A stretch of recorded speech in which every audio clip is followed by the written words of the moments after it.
வீரியமற்ற corona என்பதால் பள்ளிகளில் மாணவ மாணவியருக்கு என தனி கட்டுப்பாடுகள் எதுவும் இல்லை என அறிவித்துள்ள அமைச்சர் மா சுப்பிரமணியன், வயது முதிர்ந்தவர்கள், நோயாளிகள் பொது இடங்களுக்கு செல்லும் போது முகமூடிகள் அணிந்து செல்வது நல்லது என அறிவுறுத்தியுள்ளார். இப்போ இருக்கிற அந்த வீரியமற்ற வைரஸ் பெரிய அளவிலான பாதிப்பை உருவாக்குவதில்லை என்பதாலே இந்தியா முழுக்கமும் உலகம் முழுக்கமும் அது நிற்கினாலும் உயிர் பாதிப்பை ஏற்படுத்தாத வீரியமற்ற வைரஸாக இருக்கிற காரணத்தினால் அது பெரிய அளவிலான கட்டுப்பாடுகள் எதுவுமே இல்லை.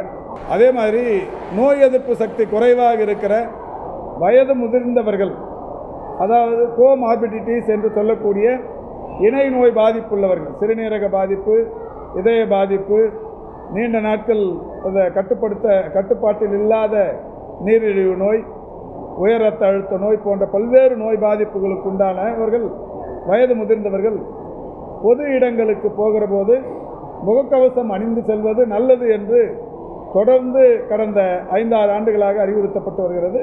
அதுவே தான் இப்பொழுதும் நீடிக்கிறது. எந்த விதமான நிபந்தனையும் கட்டுப்பாடும் இல்லை.